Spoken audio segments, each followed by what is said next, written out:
Good morning everyone. आज हम लोग रोज पाठ के लेखक का परिचय पढ़ने वाले हैं और देखते हैं इसमें लेखक का परिचय क्या है।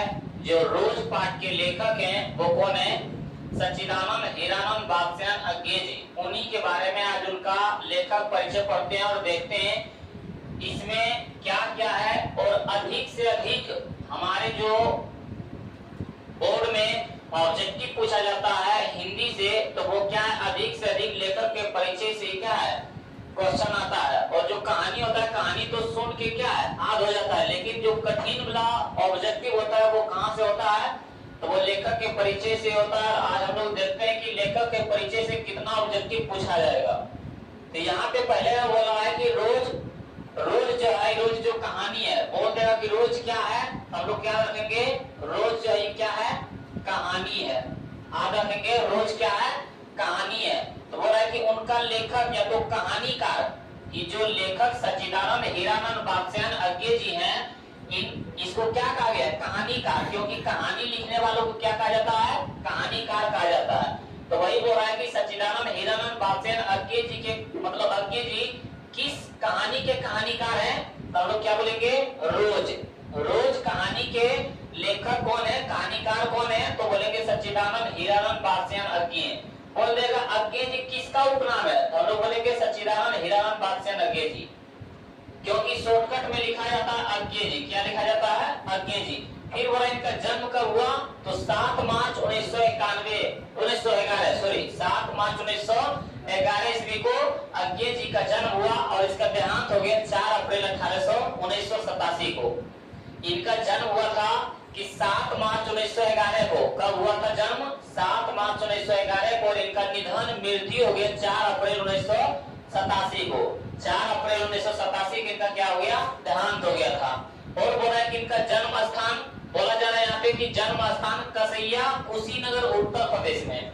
बोला उत्तर प्रदेश के कुशीनगर के कसैया गांव में हुआ था। तो हम लोग बोल देंगे कि जो अज्ञे जी हैं उनका जन्म 7 मार्च 1911 ईस्वी को और निधन उनका कब हुआ? 4 अप्रैल 1987 ईस्वी को। और फिर बोला जा रहा है कि उनका जन्म स्थान कहाँ है? तो कसैया कुशीनगर उत्तर प्रदेश। लेकिन बोला जा रहा है कि इनका मूल स्थान, इनका मूल निवास कहाँ था? करतारपुर पंजाब में। इनका मूल स्थान कहाँ था? ऑब्जेक्टिव में पूछ देगा अज्ञे जी के मूल स्थान कहाँ है? तो करतारपुर पंजाब में। और इनका जन्म स्थान कहाँ पे है? तो कसैया कुशीनगर उत्तर प्रदेश में। इनका जन्म कब हुआ? तो 7 मार्च 1911 ईस्वी को। निधन कब हुआ? तो 4 अप्रैल 1987 ईस्वी को। ये इनके बारे में इतना ऑब्जेक्टिव पूछा जाएगा। और फिर यहाँ पे बोला है कि माता पिता, इनके माता और पिता क्या थे? तो माता के नाम बेअंती देवी एवं पिता के नाम डॉक्टर हरि हीरानंद शास्त्री। क्या थे?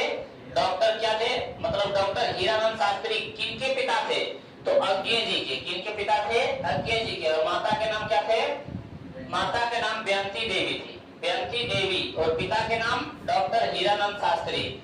और हम लोग फिर आगे बढ़ते हैं कि बोल रहा है कि शिक्षा, जैसे हम लोग क्या है आज हम लोग पढ़ रहे हैं उसी प्रकार अज्ञे जी में क्या होगा? पढ़े होंगे। तो वही बोला इसका शिक्षा प्रारंभिक 4 साल लखनऊ में घर पर ही हुआ था। हमेशा कोई भी अपना प्रारंभिक शिक्षा कहाँ से स्टार्ट करता? अपना घर से ही। तो कहाँ से स्टार्ट किया था? लखनऊ से। अब मैट्रिक बोला 1925 ईस्वी में। कब? 1925 में पंजाब विश्वविद्यालय से किया। मैट्रिक कहाँ से किया था? पंजाब विश्वविद्यालय से। इंटर 1927 में, क्योंकि 1925 में मैट्रिक, तो इंटर 1927 में कहा? मद्रास क्रिश्चियन कॉलेज से। मद्रास क्रिश्चियन कॉलेज से कहा किए थे? क्या किए थे? ये इंटर किए थे। और फिर बोला जा रहा है कि ये बीएससी क्या किए थे? बीएससी मतलब साइंस से थे। क्या थे? बीएससी 1929 में क्या किए थे? Forman college Lahore. लाहौर अब कहाँ पड़ता है? पाकिस्तान में। कहाँ पड़ता है? लेकिन पहले हिंदुस्तान का ही भाग था, वही वो लाहौर से किए थे। क्या? बीएससी 1929 में फॉर्मन कॉलेज से लाहौर में पंजाब। वो अभी वर्तमान में कहाँ पड़ता है? पाकिस्तान में पड़ता है। और वहां से बीए करके भी आगे किए थे क्या? एमए अंग्रेजी ऑनर्स से थे। क्या थे? अंग्रेजी ऑनर्स से। बोला कि लाहौर से ही किए थे। कहाँ से किए थे? बीए भी लाहौर से, बीएससी भी लाहौर से और एमए भी लाहौर से किए थे। और क्रांतिकारी आंदोलन में गिरफ्तार हो जाने से पढ़ाई किया गया था, आगे पढ़ाई इसका रोक दिया गया, आगे पढ़ाई इसका क्या है, रुक गई। क्यों? क्योंकि उस समय 1947 में क्या है, हमारा देश भारत आजाद हुआ था, तो लगभग 30 से क्या है आंदोलन शुरुआत हुआ, बहुत से आंदोलन क्या हुआ था, शुरू हो चुका था कि हमको भारत देश आजाद करना है। तो वही के उसी में सभी लेखक जितने भी बहुत थे, सब लोग क्या हुए थे, उसी में जुड़ गए थे। तो वहां से क्या हुए थे, आंदोलनकारी में गिरफ्तार हो गए थे, कौन, अर्की जी। और फिर क्या है, इनके पढ़ाई रुक गए, तब फिर भी क्या किए थे, एमए किए थे। कहां तक किए थे, एमए। फिर बोला इनको भाषा, देखिए हम लोग को क्या हिंदी शुद्ध से आता, वो भी नहीं आता, और उसके बाद अंग्रेजी। लेकिन ये देखिए क्या क्या भाषा था इनका, बोला कि भाषा का ज्ञान संस्कृत में, अंग्रेजी में, हिंदी में, इसके अतिरिक्त फारसी और तमिल में भी था, फारसी और तमिल में आदि भाषाओं का क्या था, ज्ञान था। हम लोग बोल देंगे कि अर्की जी किन की भाषा में ज्ञान था, तो बोलेंगे हम लोग संस्कृत, अंग्रेजी, हिंदी, इसके अतिरिक्त फारसी, तमिल के अनेक भाषाओं का क्या था, उनको ज्ञान था। और फिर बोला अरुचि, उसको रुचि क्या था, उसको अभिरुचि क्या था, तो होता है ना बहुत जो खाने में रुचि होता है, पढ़ने में, घूमने में, लेकिन उनको बोला बागवानी, बागवानी बगीचे में क्या था, बगीचे नहीं लगाना, उसको देखभाल करना, पर्यटक मतलब घूमना, अध्ययन मतलब पढ़ाई लिखाई आदि के अलावा दर्जनों प्रकार के पेशवे कार्यों में, दर्जनों प्रकार के पेशवे कार्यों में दक्षता, फोटोग्राफी, वो क्या फोटोग्राफी में उसका अभिरुचि था, हस्तकला जो लोग चित्र बनाते हैं, शिल्प कला आदि में प्रवीणता, यूरोप, एशिया, अमेरिका सहित कई देशों की साहित्यिक यात्राएं की, और बहुत देशों के क्या है यात्राएं भी किए थे, घूमे भी थे। और सम्मान एवं पुरस्कार, इसको क्या क्या पुरस्कार मिला, तब लोग बोले कि साहित्य अकादमी पुरस्कार मिला, भारतीय ज्ञानपीठ भी मिला, और सुगा का अंतरराष्ट्रीय स्वर्णमाला आदि पुरस्कार मिला। इसको कितने पुरस्कार मिले, 3 पुरस्कार मिले। पहला संस्कृत क्या होता है, साहित्य अकादमी पुरस्कार और भारतीय ज्ञानपीठ पुरस्कार, और सुगा अंतरराष्ट्रीय स्वर्णमाला आदि इसको क्या मिले थे, पुरस्कार मिले थे। फिर आगे देखते हैं कि देश विदेश के अनेक विश्वविद्यालय में क्या किए थे, विजिटिंग प्रोफेसर के रूप में आमंत्रित भी किए थे इनको, देश विदेश तक क्या ये पहुंच चुके थे। फिर वो पत्रिका इनका पत्रकारिता में इनका क्या है कि सैनिक, विशाल भारत, प्रतीक, दिनमान, नया प्रतीक, नव भारत टाइम्स, थॉट बार, एवरीमेंस, ये सब क्या है इनके पत्रकारिता था। पत्रकारिता मतलब सैनिक कहां से किए थे, आगरा से, विशाल भारत कोलकाता से, पत्रिक कहां से, प्रतीक कहां से, प्रयाग से, दिनमान कहां से, दिल्ली से, नया प्रतीक कहां से भी, दिल्ली से, नव भारत टाइम्स भी नई दिल्ली से, थॉट बार, एवरीमेंस कहां से किए थे, अंग्रेजी में संपादन थे इनकी, ये पत्रिका है, पत्रकारिता था। और फिर बोला कृतियां, इनकी कृतियां बोला जा रहा है कि 10 वर्ष की अवस्था में कविता लिखनी शुरू की। सोचिए कि 10 वर्ष की अवस्था में सब लोग क्या, हम लोगों के गांव देहात में बच्चा वो पकड़ के ले जाता है कि पढ़िए, ये अंकित जो है 10 वर्ष की उम्र में क्या कविता लिखना स्टार्ट कर दिए थे।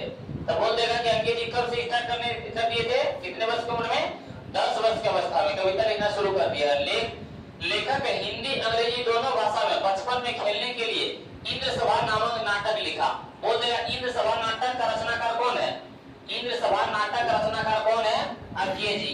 बोल देगा इंद्र सभा नाटक में क्या लिखा गया, तो बचपन में खेलने के लिए, बचपन में खेलने के लिए कौन सा नाटक लिखा गया, इंद्र सभा नाटक, इंद्र सभा नाटक। ये सवाल रखिए ऑब्जेक्टिव में आने वाला है। और हस्तलिखित पत्रिका आनंद वधु निकाले थे, और उसके साथ पत्रिका क्या था, आनंद वधु भी निकाले थे। और 1924 और 25 में अंग्रेजी में एक उपन्यास लिखा। कब, 1924 और 25 के लगभग में अंग्रेजी में उपन्यास लिखा। और 1924 में पहली कहानी इलाहाबाद की स्काउट पत्रिका सेवा में प्रकाशित हुआ। क्या हुआ, स्काउट पत्रिका सेवा में क्या हुआ, सेवा में प्रकाशित हुआ। 1930 के बाद नियमित लेखन, और 1930 इसके बाद क्या नियमित लेखन बन गया। मतलब क्या होता था कि पहले लिखता था फिर छोड़ देता था, फिर लिखता था फिर छोड़ देता था, लेकिन 1930 इसके बाद क्या लगातार लिखते चला गया। वही बोला है कि 1930 ईस्वी के बाद क्या नियमित लेखन बन गए। और फिर बोला कहानी संकलन में बोला है इसमें कि जय डोल ये तेरे प्रतिरूप छोड़ा हुआ रास्ता लौटती पगडंडियां आदि, ये क्या है इनका कहानी संकलन है। और उपन्यास, उपन्यास याद कर लेना। उपन्यास इनके क्या है? उपन्यास हो रहा है शेखर एक जीवनी, पहला भाग 1941 में और द्वितीय भाग 1944 में। नदी द्वीप, अपने अपने अजनबी, इनके 3 उपन्यास बड़ी क्या है, बहुत ही वीवीआई क्वेश्चन है। बोल देगा कि अंकित जी का उपन्यास कौन है? हम लोग लिखेंगे शेखर एक जीवनी, शेखर एक जीवनी। दूसरा में बोलेंगे नदी, नदी के द्वीप, नदी के द्वीप क्या है? उपन्यास है। किनके द्वारा लिखा गया? ये अंकित जी, सच्चिदानंद हीरानंद बादशाह अंकित जी द्वारा। और अपने अपने अजनबी, ये सब क्या है? ये सब क्वेश्चन पूछा जाता है, ये सब क्या क्वेश्चन पूछा जाता है। और हम लोग फिर देखते हैं नाटक। इसका नाटक एक क्या है? एक ही नाटक था, उत्तर प्रियदर्शी, प्रियदर्शी, उत्तर प्रियदर्शी क्या है? अंकित जी का एक नाटक है। और फिर बोला है कविता संकलन। कविता संकलन में बोला है कि भगनदूत, चिंता, इत्तिलम, हरी घास पर क्षण, क्षणभर, बावरा, ये सब देखना है। बोल देगा कि इनमें से क्या है? तो हम लोग क्या है, एक बार कम से कम पढ़े रहेंगे तो याद रहेगा। 2 बार 3 बार हम लोग खाली एक बार सुन लेंगे।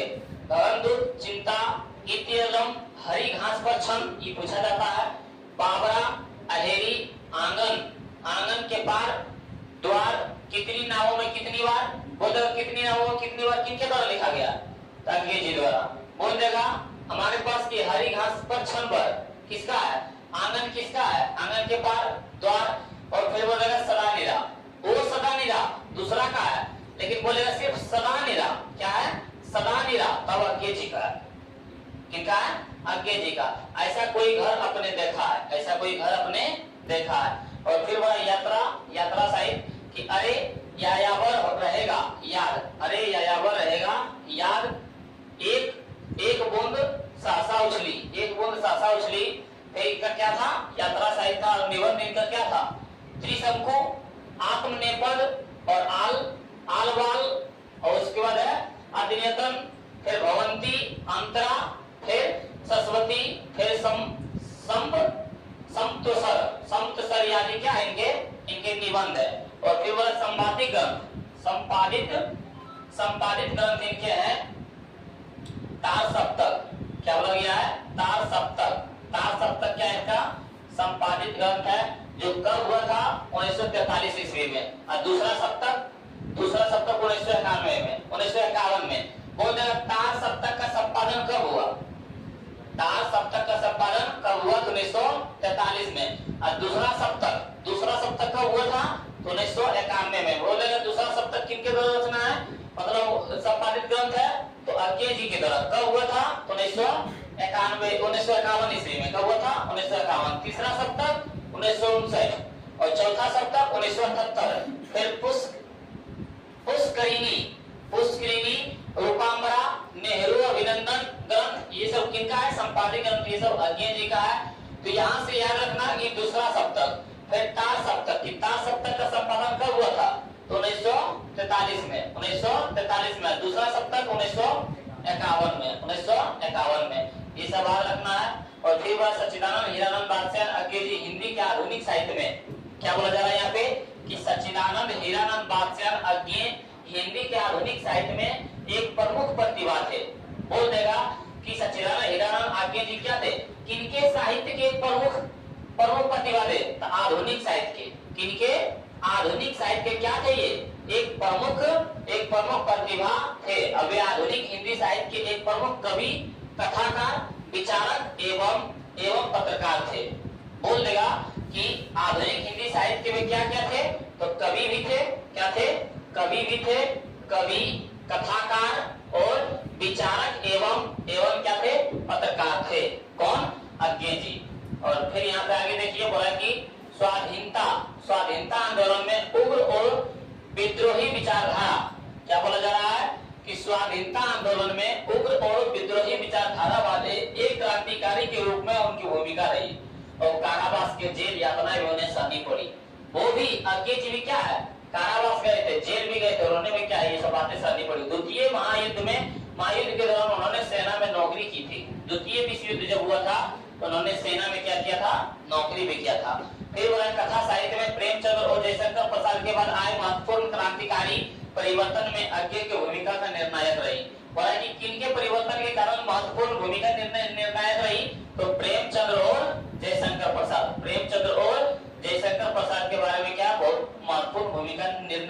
निभाया है। और फिर बोला कि हिंदी कथा साहित्य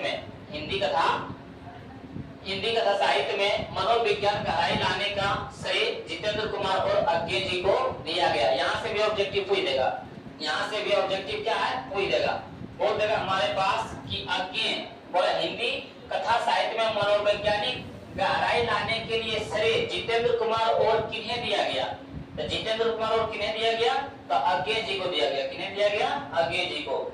यहाँ से भी ऑब्जेक्टिव क्या पूछ सकता है कि हिंदी कथा साहित्य में मनोवैज्ञानिक गहराई लाने के लिए श्री जितेंद्र कुमार और किन्हें दिया गया, तो किन्हें दिया गया, अज्ञे जी को दिया गया। जितेंद्र कुमार और किसको दिया गया, अज्ञे जी को। फिर बोल रहा है यहाँ पे कि बिना अज्ञे की नई कहानी की कल्पना नहीं की जा सकती है। बोल देगा कि किसके बिना नई कहानी की कल्पना नहीं की जा सकती है, तो किसके बिना नई कहानी की कल्पना नहीं की जा सकती है, अज्ञे के बिना नई कहानी की कल्पना नहीं की जा सकती है।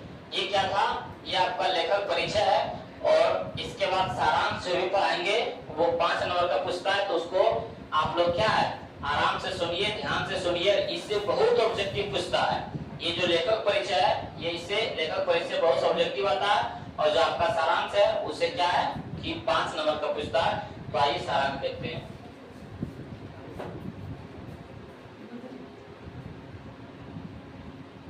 सारांश देखने वाले हम लोग रोज पाठ के, जिनका लेखक सच्चिदानंद हीरानंद बादशाह अज्ञे जी हैं।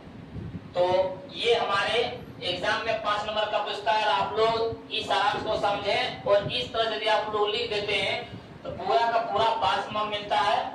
और देखते हैं कि सारांश में क्या बताया गया है। सारांश में बोला हमारे पास कि रोज कथा साहित्य में क्रांतिकारी परिवर्तन की प्रेरणा महान कथाकार सच्चिदानंद हीरानंद बादशाह यज्ञ की सर्वाधिक चर्चित कहानी प्रस्तुत कहानी में संबंधों की वास्तविकता पर बात किया गया है। ये जो रोज कहानी लिखा गया है, किनके द्वारा लिखा गया है, ये हमारे सच्चिदानंद हीरानंद बादशाह अज्ञे जी के द्वारा लिखा गया है। ये इसमें बताया जा रहा है कि ये क्रांतिकारी परिवर्तन की प्रेरणा महान कथाकार किसने, सच्चिदानंद हीरानंद बादशाह की सर्वाधिक चर्चित कहानी प्रस्तुत कहानी में संबंधों की क्या वास्तविकता पर बात किया गया है। और लेखक अपने दूर के रिश्तेदार की बहन मालती, जिसे सखी कहना उचित है, बोल देगा कि मालती दूर के रिश्तेदार से लेखक का क्या लगता है, तो बहन। क्या लगता है, बहन। लेकिन एक ही साथ खेलने कूदने पढ़ने खाने पीने से वो उसको क्या मानते हैं, उनको सखी कहना उचित है। क्योंकि बचपन में एक ही साथ रहते थे, खाते थे, रहते थे, पढ़ने जाते थे, जिनके कारण वो दूर के रिश्तेदार यदि जोड़ेगा तो उसको बहन लगेगा। लेकिन जब साथ रहते थे तो उसको क्या करना उचित माना गया है, सखी कहना क्या उचित माना गया है। बोल रहा है से मिलने 18 मील पैदल चलकर पहुंचता है। बोल रहा है कि जब बचपन में थे तो दोनों साथ खेलते फिरते, मतलब पढ़ने जाते थे, मार भी करते थे, लड़ाई झगड़ा। लेकिन जब मालती की विवाह हो जाता है, मालती की विवाह हो जाती है, तब वो बोलता है कि मालती से मिलने के लिए कितने मील जाना पड़ता है, मालती से मिलने के लिए 18 मील पैदल जाना पड़ता है उनको, पैदल। किनको, लेखक को, अज्ञे जी को कितने मील जाना पड़ता है पैदल, 18 मील पैदल जाना पड़ता है, चलकर उनके पास पहुंचता है। फिर बोलता है मालती और लेखक का जीवन, मालती और लेखक का जीवन इकट्ठे खेलने पीटने और पढ़ने, खेलने पीटने और पढ़ने में बीता था। ये जो मालती है उनका और लेखक का जीवन कहाँ पे, खेलने में, मतलब लड़ाई झगड़ा करने में, पढ़ने में बीता था। और आज मालती विवाहित है, और आज क्या हुआ, मालती का विवाह हो गया है और एक बच्चे की माँ भी है। मालती जो है क्या है, एक बच्चे की माँ भी है। वार्तालाप के क्रम में आए उतार चढ़ाव में लेखक का अनुभव करता है कि समय के परिवर्तन से उतार चढ़ाव होते रहता है, तो लेखक क्या करता है, उनका अनुभव देखिए किस प्रकार करता है। बोल रहा है यहाँ पे कि मालती की आंखों में विचित्र सा भाव है। जब लेखक मालती के यहाँ 18 मील पैदल चल के मिलने जाता है तो समय के परिवर्तन से उनके ऊपर, मतलब चढ़ाव ऊपर के नीचे देखते हैं कि उनका क्या भाव है। तो वही बोल रहा है कि मालती की आंखों में विचित्र सा भाव है।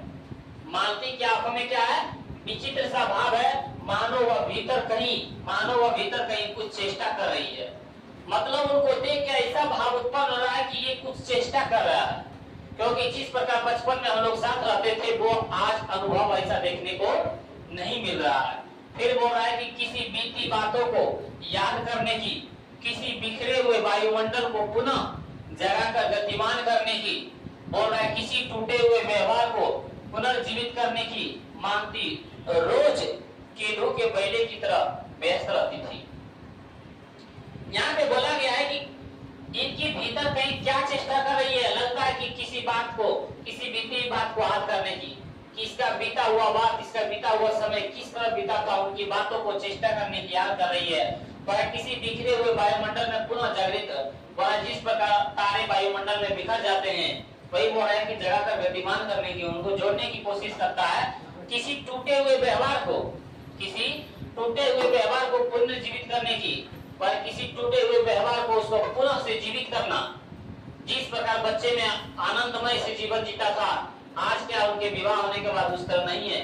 बोल रहा है मालती जो है रोज कोल्हू के बैल की तरह व्यस्त रहती थी।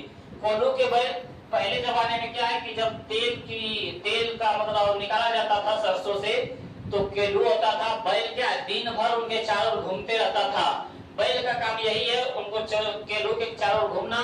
तो उसी प्रकार मालती का जीवन हो गया है, व्यस्त हमेशा रहती है, कोल्हू के जीवन की तरह व्यस्त रहती है, और पूरे दिन काम करना, और पूरे दिन क्या है, काम करना है, बच्चों की देखभाल करना और पति का इंतजार करना। इतने में ही मानो उनका जीवन सिमट गया हो। जिस प्रकार बैल जो होता है कोल्हू में दिन भर क्या चारों तरफ घूमता है, शाम में खाना खिलाता है, चारा मिलता है, और फिर रात में आराम करने के बाद फिर सुबह में वही काम होता है। उसी प्रकार मालती का जीवन में भी क्या है, लगता है सिमट गया। किसमें, तो काम करने, बच्चों की देखभाल करने और पति का इंतजार करने। उनका पति डिस्पेंसरी था, जंगल में जो कांटे चुभ जाते हैं और कांटे चुभने से जो बीमारी होता है उसी का इलाज करते थे, डॉक्टर थे। तो वही बोल रहा है कि उनके इंतजार करने में इनका जीवन क्या है, मानो जीवन उनका सिमट गया हो। और वातावरण परिस्थिति और उसका प्रभाव में ढलते हुए एक गृहिणी की चरित्र का मनोवैज्ञानिक उद्घाटन अत्यंत कलात्मक रीति से लेखक यहाँ प्रस्तुत करते हैं। बोल रहे हैं कि जो वातावरण परिस्थिति उनके देखते हुआ उसका प्रभाव में ढलते हुए एक गृहिणी के चरित्र का, जो घर में काम करती है, उनके चरित्र का मनोवैज्ञानिक उद्घाटन अत्यंत कलात्मक रीति से क्या है, लेखक यहाँ प्रस्तुत करते हैं। उनके बारे में बताते हैं अच्छी तरह से कि डॉक्टर पति के क्या बोल रहे हैं कि डॉक्टर पति के काम पर चले जाने पर, डॉक्टर पति के काम पे चले जाने पर सारा समय मालती को घर में अकेले काटना होता है। क्यों? क्योंकि उनके एक पुत्र था और उनके पति क्या है, दिन भर बाहर चले जाते थे, डॉक्टर थे, तो उनको क्या है, घर में अकेले ही बिताना पड़ता था। भाई वह डॉक्टर पति के काम पर चले जाने के बाद सारा समय मालती को घर में अकेले काटना होता है। उसका दुर्बल, बीमार और चिड़चिड़ा पुत्र हो रहा है कि जो पुत्र था वह बहुत ही कमजोर था और बीमारी से चिड़चिड़ा, हमेशा उनको बीमारी हुआ मतलब होते रहता था, पुत्र हमेशा रोता रहता था। ये दुर्बल के कारण बीमार चिड़चिड़ी पुत्र हमेशा उसका क्या था, रोते रहता था। उनका जीवन एकदम कष्टमय था। वही बोल रहा है कि सोता रहता या रोता रहता। मालती उसकी देखभाल करती हुई सुबह से रात 11 बजे तक घर के कार्यों में अपने को व्यस्त रखती। क्या रखती कि उसका ध्यान रखता, और सुबह से रात 11 बजे तक, कितने बजे तक, 11 बजे तक घर के कार्यों में अपने को क्या रखती, व्यस्त रखती। क्योंकि घर का सारा काम कौन करता था, मालती करती थी। तो वही बोल रहा है कि घर के अपने कार्यों में क्या है, व्यस्त रखती थी। और उसका जीवन अब और आदमी के बीच यंत्रवत चल रहा था। उसका जीवन एक लगता था कि बंधन में बंध गया है, एक आदमी के बीच में यंत्रवत चल रहा था। किसी तरह के मनोविवाद, उल्लास उसके जीवन में नहीं रहा। एक होता है ना कि किसी जीवन में हम ये कुछ करेंगे, वो कुछ करेंगे या तो नहीं करेंगे, उसके जीवन में ये सब कुछ नहीं था। बोल रहा है कि मनोविवाद, न तो कोई लड़ाई झगड़ा, न तो उल्लास, न तो कोई खुशी था। क्यों? क्योंकि दिन भर वही काम करना है, सुबह उठना, काम करना, बच्चे देखभाल करना और पति चले जाने के बाद उनका इंतजार करना 11 बजे तक। वही उनके जीवन में क्या है, सिमट गया है। और बताया जा रहा है कि जैसे वह अपने का भार ढोने में ही भूल रही हो। लग रहा है कि उनको सिर्फ हम भार ढोने के लिए ही है, क्या है, हम सिर्फ भार ढोने के लिए ही हैं। इस प्रकार लेखक मध्यवर्गीय भारतीय समाज में घरेलू स्त्री का जीवन, घरेलू स्त्री का क्या है, जीवन, मनोदशा पर सहानुभूति, मानवीय दृष्टि केंद्रित करते हैं कि किस प्रकार मध्यवर्गीय भारतीय समाज में घरेलू स्त्री का जीवन होता है। उसका सिर्फ क्या है, घरेलू खाना, जो भी बर्तन होता है उसको करना, अपने बच्चों को देखभाल करना, और पति यदि बाहर चल गया तो उसका इंतजार करना। मध्यवर्गीय परिवार की स्त्री का क्या है, यही है। वही बोल रहे हैं कि मनोदशा पर सहानुभूति पूर्ण मानवीय दृष्टि केंद्रित करते हैं। और कहानी के गर्भ में अनेक सामाजिक प्रश्न विचारोत्तेजक रूप में पैदा होते हैं। इसके अंदर बहुत से प्रश्न पैदा हुए हैं। और फिर इतना क्या है, इतना यदि आप लोग पढ़ लिए हैं तो इसी में से आप लोगों को क्या है, इसी में से आपका 5 नंबर पूछा जाता है। और फिर हम लोग इसका सब्जेक्टिव देखेंगे, जिनके कारण हम लोग सब्जेक्टिव, ऑब्जेक्टिव और सारांश को देखते हुए, इतना तीनों वीडियो को देखते हुए सिर्फ क्या हम लोगों को क्वेश्चन और सारांश याद हो जाएगा। तो हम लोग एक बार फिर इसको आप लोग पढ़ लीजिए। और क्या है, यही यदि इतना आप लोग को लिख देते हैं तो यही क्या है, आपका बोर्ड एग्जाम में 5 नंबर दिया जाता है। तो हम लोग मिलते हैं फिर इसका सब्जेक्टिव वीडियो में। और आप लोग एक बार सब्जेक्टिव वीडियो को जरूर देखें और देखते हैं कि इसमें से सब्जेक्टिव वीडियो कहाँ तक आता है।